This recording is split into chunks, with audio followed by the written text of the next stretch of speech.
perjalanan yang tidak jauh jaraknya, yaitu dari kilometer 50 rest area sampai dengan kilometer 51, kurang lebih 51 sampai 51,2, terjadilah penyerangan. Saya bisa menyaksikan sendiri bahwa memang benar terjadi penyerangan yang aktif menyerang ya dari kelompok itu dari awal. Yang terjadi terhadap mereka ini adalah kekerasan struktural. Apa?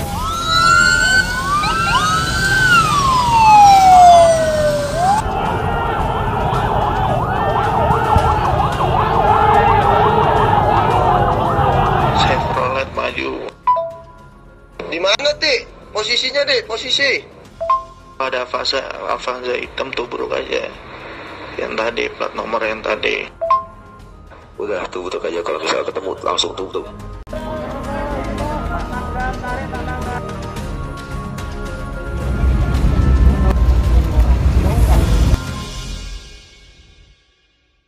TKP 4 ini adalah kelanjutan daripada TKP apa yang terjadi di TKP 3. Kita melihat bahwa akhir dari kegiatan atau adegan di TKP 3 itu 4 tersangka, 4 pelaku yang masih hidup itu diamankan, ya, diamankan ke dalam mobil dengan tujuan dibawa oleh penyidik untuk ke Polda Metro. Dalam perjalanan yang tidak jauh jaraknya, yaitu dari kilometer 50 rest area sampai dengan kilometer 51, kurang lebih 51 sampai 51,2, terjadilah penyerangan atau mencoba merebut senjata anggota. Jadi percobaan untuk merebut senjata anggota dari pelaku yang ada di dalam mobil. Disitulah terjadi upaya dari penyidik yang ada di dalam mobil untuk melakukan tindakan pembelaan, sehingga keempat pelaku yang ada dalam mobil tersebut semuanya mengalami tindakan tegas dan terukur dari anggota yang ada dalam mobil.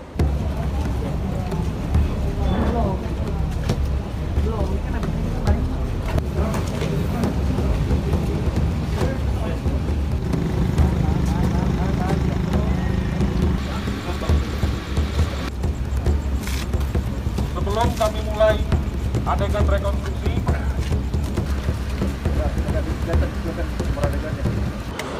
Dan terima kasih saya bisa menyaksikan dari awal sampai akhir, dan saya bisa menyaksikan sendiri bahwa memang benar terjadi penyerangan yang aktif menyerang ya dari kelompok itu dari awal. Jadi kiranya menjadi pemahaman kita bersama apa yang sesungguhnya terjadi.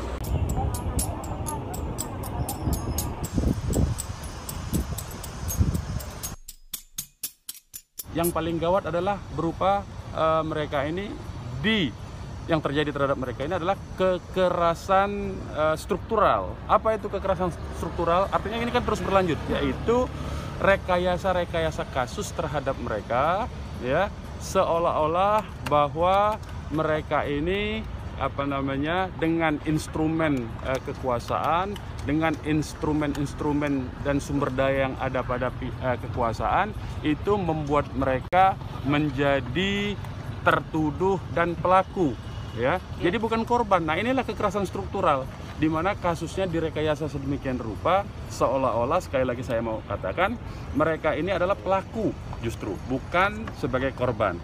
Dan itu sudah terbukti, ya, kekerasan struktural ini dengan dijadikannya atau dengan dipanggilnya wartawan juga, salah satu wartawan FNN dipanggil hari ini menghadap ke Barreskrim, dipanggil sebagai saksi, padahal kan dia cuma memberitakan. Nanti kalau anda ini memberitakan, ini dipanggil saksi juga, padahal cuma memberitakan, investigasi ke lapangan, dipanggil dalam perkara 170, kan aneh itu. Nah, keanehan yang makin gawat lagi, ya, ini jadi kekerasan struktural ini harus dihentikan. Kenapa?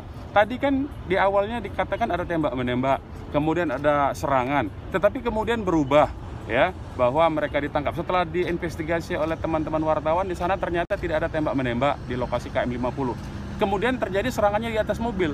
Nah, kalau serangannya di atas mobil, ya kita pertanyakan, kalau 4 orang yang masih hidup itu di atas mobil, artinya kan itu sudah diakui, ya sekarang ini sudah diakui bahwa yang 4 masih hidup. Itu dulu poinnya. Ya, 4 itu masih hidup pada saat itu, berarti tidak terjadi tembak menembak.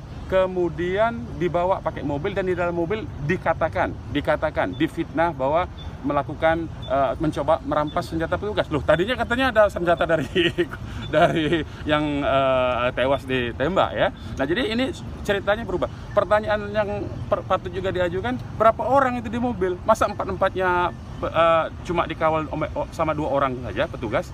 Nah, ini makin aneh, ya, makin aneh. Dan kemudian dihabisi 4-4-nya di dalam mobil. Nah, ini kan makin jelas. Dan justru mereka yang dituduh pasal 170, dan keluarga mereka dipaksa untuk dipanggil. Kan keluarganya tidak hadir, keluarganya kan tidak tahu apa yang terjadi di lapangan.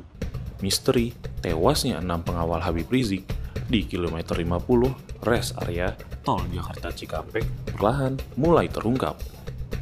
Setelah kegiatan rekonstruksi di 4 lokasi dengan memperagakan 58 adegan sesuai dengan keterangan saksi dan bukti-bukti petunjuk yang dimiliki.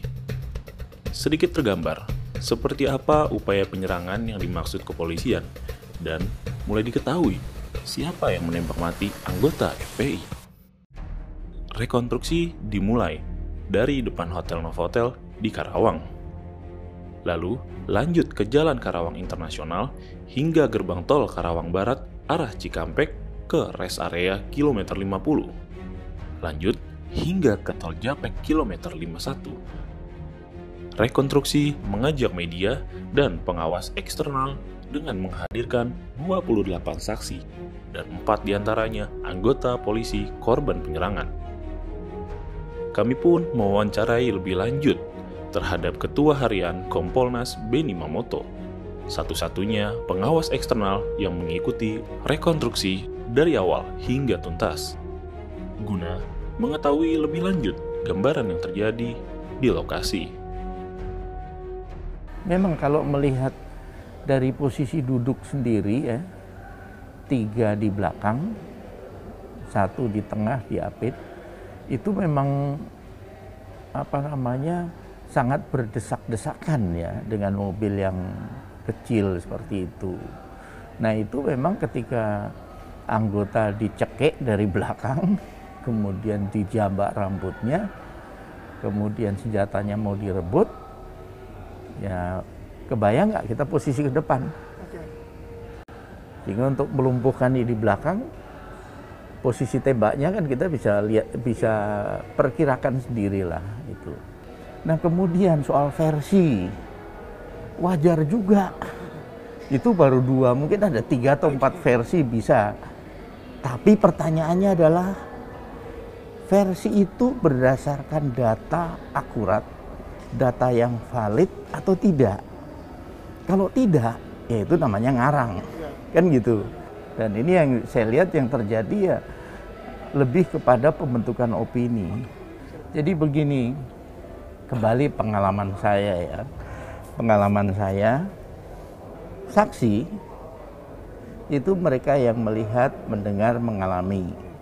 Sementara saksi itu tidak fokus ketika itu untuk dengar suara tembakan sampai lewat, atau nggak sengaja ada 5 tembakan dia cuma dengar ujungnya 2 tembakan. Waktu bersaksi saya dengar 2 pada 5.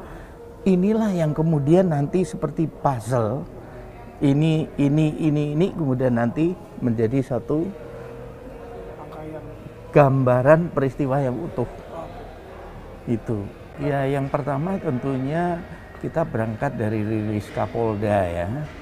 Semua orang waktu dengar rilis Kapolda pasti terpikir bahwa TKP-nya cuma 1. Nah, rilis itu kan dibuat segera setelah kejadian tengah malam sampai subuh, langsung siangnya rilis.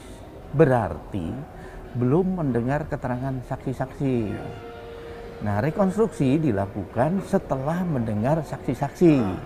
barulah di situ terungkap ada sekian TKP, dimulai dari depan Novotel di Kerawang, terus berlanjut sampai dengan di rest area 50, sampai dengan yang di depannya lagi. Nah, itu hal yang wajar, perubahan-perubahan seperti itu.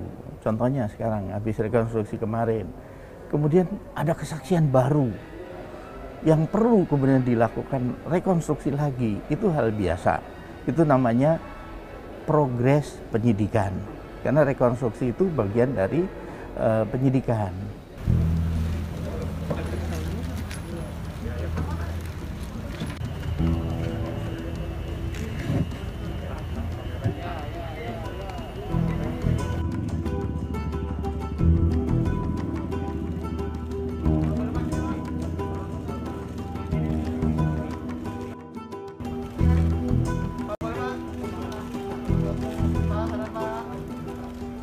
Nah, soal SOP itu memang dalam kondisi ketika aparat nyawanya terancam, apakah menghadapi orang bersenjata ataupun orang merebut senjata, maka perlu dilakukan langkah-langkah yang tegas, terukur. Nah, ini orang sering bertanya, tegas terukur itu gimana? Tentunya juga melihat dari tingkat ancamannya. Itu penting. Di samping itu juga ini kan rangkaian sejak di Novotel yang kita lihat ya, waktu direkonstruksi memang sudah ada tembakan, memang sudah ada perlawanan dan sebagainya, sehingga aparat tentunya bergerak ke rekonstruksi berikutnya. Itu tergambar bagaimana mereka juga harus tegas menghadapi kelompok ini, karena memang upaya untuk melawan, upaya untuk merebut senjata itu dilakukan. Nah, ini kembali, kenapa rekonstruksi dilakukan tengah malam? Semua bertanya. Itu kembali nih pengalaman saya, itu dilakukan untuk menggambarkan kejadian pada saat yang sama. Malam kayak apa, ada penerangan lampu, enggak. Jadi seperti di Novotel dijelaskan oleh pimpinan rekonstruksi bahwa saat itu kejadian di sini gelap, lampu mati dan hujan. Waktu rekonstruksi lampu udah nyala dan tidak hujan, karena mau bikin hujan nggak tahu caranya. Itulah kira-kira gitu ya. Jadi memang bagaimana penggambaran kondisi sesungguhnya itu ya harus dilakukan pada jam yang sama. Masih, karena ini kan terus saksi-saksi, himbauan ke masyarakat.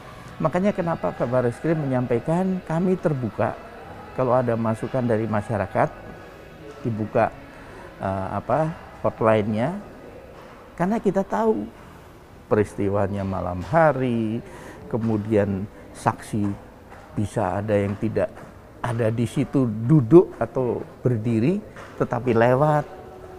Nah, ini ketika mereka bisa memberi keterangan sepotong aja, betul. Saya waktu itu melintas sekitar jam sini, saya lihat ada mobil berhenti, ada orang di sekelilingnya, itu udah saksi. Baru nanti seperti puzzle kan, ini tambah, ini tambah, ini tambah. Tentunya begini, kan ada yang sempat kabur. Ketika FPI bisa menghadirkan mereka, lebih bagus, supaya masalah ini cepat tuntas. Artinya, penjelasan mereka based on data, bukan nggak jelas dari mana, karena dia nggak ada di TKP, kan gitu. Sekali lagi, bicara tentang luka tembak, visum yang bicara, tapi kalau bicara peristiwanya, saksi. Nah, ketika saksi itu ada, lebih bagus, supaya lebih fair ya.